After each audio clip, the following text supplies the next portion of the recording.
प्रमुख रूप से एक गांव है खान की झोपड़िया, जो कोटा जिले का गांव, कोटा जिले की सीमा में बसा हुआ एक गांव है। और राजस्व रिकॉर्ड के अनुसार वो गांव जो कोटा जिले की सीमा में है वो बारा जिले का गांव है। और इस गांव में व्यापक रूप से अवैध खनन होता है और ये खनन मंत्री के विधानसभा का क्षेत्र और उनके जिले का हिस्सा है। और अभी पिछले 10-20 दिन से वहां पर जो अवैध खनन हो रहा था, क्योंकि ये धंधा प्रदर्शन के अंदर, तो वो खनन पूर्ण रूप से अभी बंद है। सारा खनन, अवैध खनन बारा जिले में होता था, बंद है। और सारी जो क्रशर्स हैं वो कोटा जिले में। और सारा माल क्योंकि अवैध खनन होता था तो वो खनन नहीं हो रहा, तो अभी कोई खान की झोपड़िया जाएगा तो वहां पर वो सारे क्रशर बंद मिलेंगे। मगर ये अभी 10-20 दिन का नजारा है। उसके पहले 4 साल से वहाँ इतना खोद के उसको उस गांव में अवैध खनन हुआ है और उसका कोई रॉयल्टी या कोई ड्यूटी सरकार को नहीं मिली और न सरकार ने कोई कार्रवाई करी। और केवल अवैध खनन ही नहीं हुआ, अवैध खनन के करते करते 3 लोग बागों की जान गई। न तो वो वाहन जब्त करेंगे और ये सारी चीज उजागर है। इसको कार्रवाई नहीं होने के लिए आवश्यकता पड़ी मेरे को कि मैं बारा जिले में जाकर, जहाँ से इस सारे अवैध खनन के जननी है, वहाँ के जो विधायक है, तो वहाँ उसका प्रदर्शन करें। बीते विधानसभा सत्र में भी आपने वहां नहीं जाकर यही रैली प्रदर्शन और किसी मांग को इसीलिए क्योंकि विधानसभा सत्र बहुत महत्वपूर्ण होता है और वहां मैं इस बात को उठाती हूँ। विभिन्न जो तरीके हैं विधानसभा में, उसको रखने के बाद जब मुझे सफलता नहीं मिली तो विधायक की हैसियत से मैं विधानसभा के अंदर जो बात रख चुका हूँ और उस पर नतीजे नहीं निकले, उसको वापस जनता के बीच में रख रहा हूँ। विधायक की उसको इसको मान लें मतलब विधानसभा में ना जाकर के आप एक विरोध करके और आप जनता के भ्रष्टाचार की बात को उठाना चाह रहे हैं सर? हाँ, उठा रहा हूँ मैं इसी को। और मैं वो इसलिए, सबसे विचित्र बात यह है कि मैं सत्ता पक्ष का विधायक हूँ और सत्ता पक्ष का विधायक होने के नाते मैं सरकार के समर्थन में ये उठा रहा हूँ। बहुत बार आपका रिश्तेदार कोई गंभीर बीमारी से नजदीक का, उसको सफाखाना ले जाना पड़ता है और डॉक्टर बोलता है कि इसका पेट चीरना पड़ेगा हमको और इसके अंग निकालने पड़ेंगे, वो सड़ गए, कैंसर हो गया उनको। तो आप उसको कागज पर दस्तखत करते हैं कि चाहे ये मरीज मर जाए ऑपरेशन के बीच में, तो हम बीच में नहीं बोलेंगे मगर इसका इलाज करिए। तो मैं उसी तरह का हमारी सरकार में जो इतनी गंभीर बीमारी है उसका इलाज करने के लिए, ताकि हमारी सरकार के जो कलंक लग रहा है वो मिट जाए, जो उंगलियां उठा रहे हैं मिट जाए और ये पूरी व्यवस्था साफ। आपने सब ये भी लिखा है कि वहाँ जो लोकल बीजेपी है वो पूरी तरह हाँ है ना, वो वहाँ अपनी जिला प्रमुख है, वो कांग्रेस की और हमारे पास बहुमत नहीं था, तो ये खरीद फरोख्त करी और उसमें बीजेपी ने मदद करी हमारी। और ये परिपाटी चली हुई है बारा में कि जब एक दूसरे की मदद करनी है तो उच्च स्तर पर इस प्रकार की व्यवस्था है बारा जिले के अंदर कि जब कांग्रेस को जरूरत होती है तो बीजेपी मदद करती है और जब बीजेपी को जरूरत होती है तो कांग्रेस मदद करती है, उच्च स्तर के ऊपर, और परेशान नीचे के स्तर पर जनता होती है। दूसरा, आप लंबे समय से ये आंदोलन कर रहे हैं, लेकिन नतीजा जो मुख्य है कि कोटा जिले में खान की झोपड़ियां शामिल हो जाए, वो बहुत दूर हो गया है। अब नहीं, दूर नहीं हो गया, वो परीक्षा ले रहे हैं मेरी, तो मैं वो परीक्षा दे रहा हूँ। फिर भी सर इतने लंबे समय से बार बार लेटर लिख रहे हैं, कोई जवाब नहीं आ रहा। बहुत लंबे समय से आप नहीं आ रहे, पर आप उसको बात से, मेरी बात से जनता सहमत है, और अगर मेरी बात से जनता से सहमत है, इसीलिए प्रदर्शन में भाग लेगी, नहीं तो मैं कौन हैसियत है कि मैं बुलाऊं। और आपको आमंत्रित है, आप लोग आइएगा 30 तारीख को और अपनी आंखों से देखिए। और भी कोई जनप्रतिनिधि रहेंगे सर, लोकल लीडर? और भी कोई जनप्रतिनिधि रहेंगे प्रदर्शन में, और कोई विधायक वगैरह किसी को बुलाया इसमें? विधायकों को? हाँ, विधायक तो मैं पर्याप्त हूँ। नहीं, और मतलब आपने कोई विधायक या कोई प्रधान या पंचायत राज? नहीं, वो बुलाया मैंने, कौन आता है और नहीं आता वो तो 23 तारीख को मालूम पड़ेगा। आप पहले इस लड़ाई का अंत क्या है साहब? आप हमेशा ऑफेंसिव होकर के उठाते आए मांगों को, भ्रष्टाचार की बात को, और बहुत आसानी से वो प्लेस कर देते हैं चीजों को कि वो मेरे सम्माननीय मंत्री जी, खान मंत्री जी हमेशा कहते हैं साहब भगत सिंह मेरे सम्माननीय, उन्होंने कह दिया वो सब मेरे लिए लिख दिया हुआ चिट्ठियां। सीएम साहब उस चीज को सुन करते हैं और उसको इम्प्लीमेंट नहीं करते, तो उस लड़ाई का अंत क्या है सर? ये आपने सीएम साहब को तुरंत बता दिया। वन साइडेड चल रही है सर पूरी लड़ाई से। हाँ, आप हमेशा उठाते हैं चीजों को, बड़ा ऑफेंसिव को उठाते हैं। सच्चाई की लड़ाई तो वन साइडेड होती है। सही बात के साथ लोग बाग लगते नहीं है, मगर सच्चाई की ताकत बहुत है, इसलिए उसका आप 23 तारीख को देखेंगे। बिल्कुल जीरो टॉलरेंस वाली बात हमेशा सीएम साहब हर जगह कहते वो हैं। तो अच्छी बात है ना, वो खुद ही कह रहे हैं। वहां पर जब राहुल गांधी जी आए और उनको जब वो गए, वो अलवर में पहाड़ी नोच खाए, और उन्होंने, मुख्यमंत्री जी ने खुद ने कहा, राहुल गांधी जी ने देखा ये क्या हो रहा है, तो उन्होंने कहा कि अवैध खनन बहुत बड़ी समस्या है, उसको रोक पाना सहज नहीं है। और उन्होंने जब ये पीड़ा व्यक्त करी कि इसको रोक पाना सहज नहीं है, तो उसकी मदद करना हमारा दायित्व है भाई। जब हमारा मुख्यमंत्री कह रहा है कि सहज नहीं है और वो संकल्प ले रहे हैं कि हमें भ्रष्टाचार मिटना है, तो उनकी मदद में कौन आएगा? हम ही तो आगे आएंगे। इसलिए हमने उनकी पीड़ा को समझा है और वो रोकना चाहते हैं। उनको संकल्प, उन्होंने गांधी जी की बात करी है, तो उसी दिशा में तो आगे ले जा रहे हैं। आपने पत्र में लिखा है सीएम साहब को दूरभाष बताया है कि हाँ, ये बताया ना, वो मौन है, इसलिए, और मोह में मौन है वो, इसलिए मैंने जो लिखा है वो सीधी हिंदी भाषा में लिखा है। मुख्यमंत्री जी भी समझते हैं मेरी बात को और मेरी पीड़ा को, और मैं समझता हूँ कि वो, उनको मदद मिलेगी। कल कोई कदम उठाना पड़ेगा तो वो मददगार होगा मेरा ये कदम। मुख्यमंत्री जी जो है वो हमेशा यहाँ भी कोटा है तो कहते हैं कि भरत सिंह जी जो बात उठाते हैं वो हमेशा उसमें दम होता है। ये मुख्यमंत्री जी ने कहा। 4.5 साल हो गए, 6 महीने बचे हैं। है 4.5 साल। इसलिए तो और जोर से उठानी है, क्योंकि अगर ये कदम उठाते हैं मुख्यमंत्री जी, कांग्रेस को बहुत ताकत मिलेगी।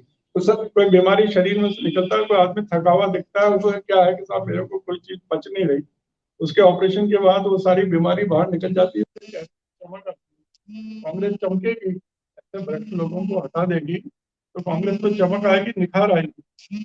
ये मेरा मानना है। इसीलिए कांग्रेस के हित में, और राहुल गांधी जी ने एक बहुत बड़ी बात कही, उन्होंने कहा हमारी एक पार्टी है जिसमें हमारे लोग हमारी विचारधारा को दबाते नहीं है, बोलते। ये राहुल गांधी जी ने कहा, और ये बहुत बड़ी ताकत है कांग्रेस की कि हम बोल रहे हैं। मैं बोल रहा हूँ और जानता हूँ कि मैं क्या बोल रहा हूँ, और पार्टी के नेताओं को सबको सूचित करा, और ये हमारी ताकत है। बीजेपी में तो बोल ही नहीं रहे। आज मुख्यमंत्री वसुंधरा जी, वो कुछ सोचती कुछ होगी मगर बोल नहीं पा रही, घुट रही है। वो घुटन मैसेज कर, मैं घुट नहीं रहा, मैं तो बोल रहा हूँ। वो नहीं बोल पाते, बीजेपी में कोई नहीं बोल पाएगा। हम तो बोलते हैं। हमें बाबरी मस्जिद टूटी थी उस समय जो है, हमने पीसीसी के अंदर, हमारे स्वर्गीय प्रधानमंत्री थे नरसिम्हा राव जी, हम बोले थे, पीसीसी में बात करी। बहुत बड़ी बात है कांग्रेस में कि हम बोलते हैं, बीजेपी में बोल नहीं पाते।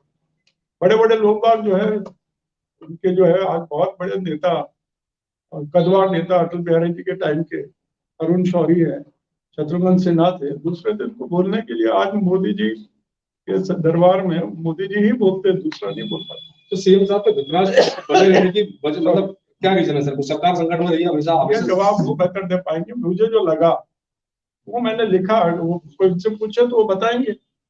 और मुझे मालूम है कि वो जो है उसकी, जो मैं कह रहा हूँ वो सही बोल रहा हूँ, और मैं सही बोल रहा हूँ और सच बोल रहा हूँ। तो मेरी भी, अपनी भी परीक्षा मानता हूँ मैं कि जो 23 तारीख को मैं प्रदर्शन करूंगा। कितने आदमी इकट्ठे हो जाएंगे सर? अब मैं कोई बाजार में से कचौरी तो मंगा नहीं रहा कि 10 रुपए दे रहा हूँ तो कितनी आएगी कचौरी, 100 रुपए में। मैंने कोई साधन नहीं करे भाई। ये तो जो आदमी करता है, कोई फिल्म की शूटिंग करता है, उसको 50,000 की भीड़ इकट्ठी करनी पड़ती है, तो वो ठेका देता है, उसका बजट बनाता है 200 करोड़ की फिल्म में, इसमें इतना खर्चा लगेगा। ऐसे तो ही कर रहा हूँ। ये 12 वाले ऐसे करते हैं कि कितने 1 लाख आदमी इकट्ठे करने, तो बोले कितना लगेगा, कि इतने कोड़ी लगेगी, इतनी बसें लगेगी, ये करेगी। मैं उसमें कर नहीं। Thank you. तो सर, इतने लंबे समय से आप ये मुद्दा उठा रहे हैं, आप ही की सरकार के मंत्री है, आप ही की सरकार में मुख्यमंत्री जी, तो ये मतलब कुछ जवाब भी नहीं दे रहे, चिट्ठियों का कुछ पता नहीं। जब जमीन में से कोई कीमती चीज निकालनी है, हीरा निकालना है, तेल निकालना है, गैस निकालना है, तो बहुत गहरा खोदना पड़ता है। तो मैं बहुत गहरी चीज और कीमती चीज निकाल रहा हूँ, गहरा खोद रहा हूँ। अगर आप 23 तारीख को धरना प्रदर्शन करेंगे, उसके बाद भी अगर आपकी मांग नहीं मानी जाती है तो आगे क्या रहेगा? फिर चढ़ेंगे पहाड़ पर, एवरेस्ट पे। जब एक बार में थोड़ी चढ़ गए, चढ़ते रहते थे लोग बाग, प्रयास जारी रहेंगे। भरत सिंह बोलता रहेगा और मुझे उम्मीद है कि सच्चाई की जीत होगी।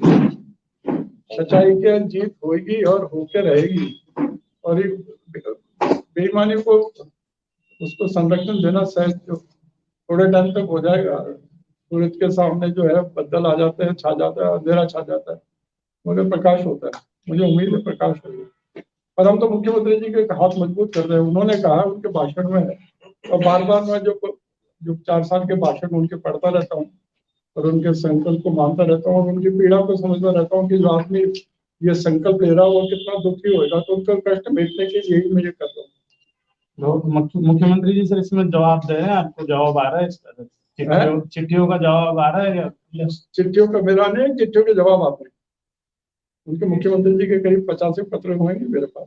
तो लिखते हैं। क्या इसमें आता है? मैं जो लिखता रहता हूँ, बोलता रहता हूँ, वो उसका जो असली जो उसका जो संदेश है वो मुख्यमंत्री जी के कागजों में नहीं है। वो जनताओं के बीच में से जो फीडबैक आता है वो उस मेरे जो प्रयास है उसका माइलस्टोन वो है, और उनसे मैं प्रेरणा लेता हूँ। पत्र के जवाब लिखे तो वो आ जाएंगे।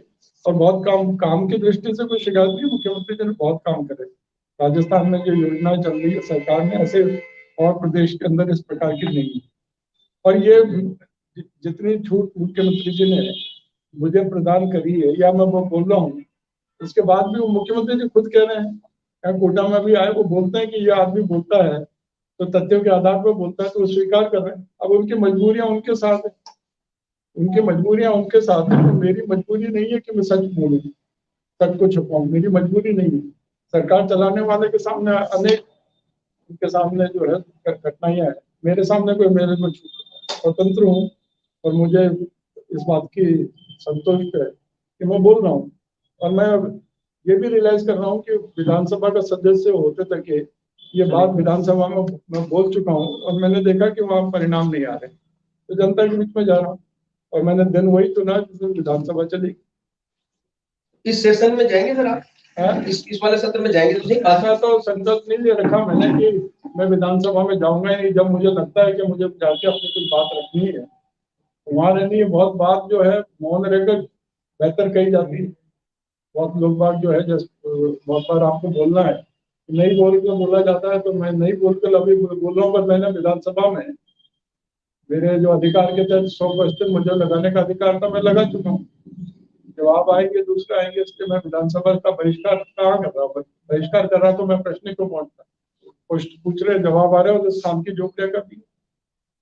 मगर जवाब एक चीज है और क्रियान्वित होना अलग बात है। और यहाँ के जो मुख्य सचिव है, प्रिंसिपल सेक्रेटरी इसका विभाग का, नहीं रेवेन्यू का, उनको मुख्यमंत्री जी ने भेजा था। मुख्यमंत्री जी को उन्होंने पूछा कि कैसे इसका, मैंने कहा आपके रेवेन्यू सेक्रेटरी को भेज दीजिए, वो आपको रिपोर्ट दे देगा। मैंने कहा ये तो मंद बुद्धि का आदमी है, वही देखेगा तो वो सही बात बता देगा। और उसने प्रिंसिपल सेक्रेटरी ने जो रिपोर्ट दी, उसने रिपोर्ट ये दी कि ये तो सही है कि कालीसिंध नदी के इस तरफ कोटा जिला है, मगर मैंने गांव वालों से पूछा तो उन्होंने कुछ ने कहा कि सब हम 12 जिले में ही रहने चाहते हैं। तो मैंने कहा ये जो प्रिंसिपल सेक्रेटरी आपका रिपोर्ट दे रहा है, इसको तो निलंबित कर देना चाहिए। ऐसा तो अगर कोई पटवारी रिपोर्ट देता उसको निलंबित कर देते, ये तो प्रिंसिपल सेक्रेटरी रहने वाला नहीं है। तो मैंने कहा इसका पुतला जलाऊंगा। तो उसने उनको लिखा, मैंने कहा कि तुम्हारा पुतला जलाएंगे। तो उन्होंने वो प्रिंसिपल सेक्रेटरी से हट गया, दूसरा प्रिंसिपल सेक्रेटरी आ गया। तो उनको मेरी बात समझ में आई है। आपने चुनाव नहीं लड़ने की बात की, इसके पीछे मुख्य वजह क्या है? चुनाव तो मैं बहुत टाइम से इस बात को कह रहा हूँ। इसके पीछे मुख्य वजह क्या है? मुख्य वजह है मेरा स्वास्थ्य संबंधी कारण है या नहीं इस बात से नाराज है कि आपकी नाराज हो रहा है? नहीं, तवज्जो कौन किसको तवज्जो देता है? तवज्जो वाली बात नहीं है भाई। मेरा इलाके के अंदर जो मेरे एरिया में मुझे जो वोट्स कराने थे, मेरा जो वो पूरा लक्ष्य मैं पूरा प्राप्त कर चुका हूँ। अभी छोटे मोटे इस काम को कर दो, वो कर दो, तो नए लोग बात तो आए वो करें। इसलिए मेरा जो कैनवस है मेरी विधानसभा में और स्टेट के लेवल पे, मैंने ये थोड़ी कहा कि बोलूंगा नहीं। लेकिन एक जनरल परसेप्शन ये भी है कि आप जैसे राजनेता कमी है, जो चाहे सरकार अपनी स्वयं की हो, विपक्ष की हो, किसी की भी हो, लेकिन मजबूती से सच्ची बात को उठाता है। तो अब आपके पीछे ऐसी पीढ़ी है क्या? ऐसा लगता है आपको? कैसे लोग आ पाएंगे आपके हटने से? नहीं, वो आदमी तो निकल निकल के आते हैं, मगर वो समय कठिन है कि मगर ये तो मैं मेरे लिए नहीं कह रहा, दूसरों के लिए भी कह रहा हूँ कि एक सर्टन एज के बाद आपको नए लोगों को बीच में आना चाहिए। दुनिया में जितने भी बड़े बड़े इतिहास के अंदर आपने जो राजा हुए हैं वो 70 साल के ऊपर जाके नहीं चमके, चाहे सिकंदर हो, चाहे अकबर हो, चाहे दूसरा हो, बहुत यंग एज में उनको अपॉर्चुनिटी मिली, तब जाकर उन्होंने काम करके दिखाया। तो अभी जो है मैं आपके माध्यम से ये भी कह रहा हूँ कि जो युवा पीढ़ी है उनको आगे आने का मौका मिलना चाहिए। अशोक गहलोत जब युवा थे तब उनको इंदिरा गांधी जी ने मौका दिया, और बहुत कम एज के ऊपर जब लोग बाग आए थे, राहुल गांधी इसको राजीव जी भी जब आए इंदिरा गांधी जी की डेथ के बाद, जब उनको प्रधानमंत्री का था, तो उन्होंने देश को एक दिशा दी थी। तो यंगस्टर्स के दिमाग में एक नक्शा होता है, और मुझे उम्मीद है कि उस जमाना युवाओं को, आज इंग्लैंड में भारतीय प्रधानमंत्री है, उसकी क्या एज है, क्या एज है उसकी, वहां पर जाकर एक अपना देश का प्रधानमंत्री बना है। तो यहाँ यंगस्टर्स को आगे आना चाहिए। तो आप मानते हैं सीएम साहब को अब मौका देना चाहिए? ये उनके सोचने की बात है। बिल्कुल कोरिलेट हो गया आपके पास से कि भाई लोगों को मौका देना चाहिए। मैं तो बोल ही रहा हूँ भाई, कैसे उसको खुद को इंदिरा गांधी ने मौका दिया, मैं कह रहा दूसरों को मौका नहीं दिया। हूँ औरों के लिए क्या बोलूं, मैं तो मेरी विधानसभा में बोल रहा हूँ कि मैं उसको जो है हट रहा हूँ ताकि कोई युवा आ गया है। मैं तो विधानसभा में जगह कर रहा हूँ, मैं तो बोल रहा हूँ मैं इसको, और कोई ऐसे बोल नहीं रहा, मिसाल का काम कर रहा हूँ। इसको लोग बाग, नए लोग बाग आए, तो इससे मुख्यमंत्री जी को भी इस सीख से आप सीखना चाहिए कि सर युवाओं को मौका मिलना चाहिए। जैसे आप भी आप कह रहे हैं ना कि आगे होके मैं तो युवाओं चाहता हूँ कि युवा आए, मौका दे रहा हूँ। मुख्यमंत्री भी दिशा में सोच रहे हैं, उन्होंने अपने पुत्र के बारे में सोचा ना, आगे करा ना। आपको लगता है पॉलिटिकल बंद छोड़ के वाइल्ड लाइफ, अवैध खनन और पर्यावरण के लिए तो आप लगातार सक्रिय रहेंगे। मैं तो सबके लिए सक्रिय रहूंगा, संन्यास थोड़ी ले रहा हूँ मैंने, ये थोड़ी कहा कि संन्यास ले। लेकिन जनप्रतिनिधि होने के नाते आपकी आवाज ज्यादा मजबूत हो जाती है। अरे भाई, एक माइक इसलिए इस्तेमाल करते हैं कि आपकी आवाज दूर तक जाए। पर आज मैंने मेरी बात को कहकर राजस्थान में, मुझे इतना विश्वास है कि मैंने वो स्थान तो बना लिया है कि मैं बोलता हूँ उसको कुछ सुनते हैं, तो मुझे माइक की जरूरत नहीं है उस कहने के लिए, मुझे विधानसभा की आवश्यकता नहीं है उस बात को कहने के लिए। अगर मेरी बात सुन रहा है तो वो मैंने अचीव करा है, वो बोलूंगा जो सही बात है, और कोई सही बात के लिए संघर्ष कर रहा है उसके साथ जाके खड़ा होऊंगा। मेरी विचारधारा कांग्रेस की है, वो कांग्रेस की रहेगी, और विचारधारा भी मैं किसी एक व्यक्ति विशेष की वजह से कांग्रेस में नहीं, अशोक गहलोत जी की वजह से कांग्रेस में नहीं, मैं किसी दूसरे सचिन पायलट की वजह से कांग्रेस में नहीं, मैं राहुल गांधी जी उनकी वजह से भी कांग्रेस में नहीं, मैं गांधी जी की विचारधारा से प्रभावित हूँ इसलिए कांग्रेस में, किसी एक व्यक्ति विशेष की वजह से नहीं हूँ। और इसीलिए बोलता हूँ, एक आदमी को, एक नेता को प्रसन्न करने के लिए नहीं बोलता, और सही बात है वो बोलता रहूंगा जहां तक मेरे पास शक्ति है। और यहाँ तो बिल्कुल अंधेरा है, अभी तो मैं अंधेरा है, दिन को रात कर दी इन्होंने, रात को दिन कर दिया। ऐसे भ्रष्ट लोग बाग हमारी पार्टी में रह के पार्टी का सत्यानाश कर रहे हैं, इसलिए बोल रहा हूँ।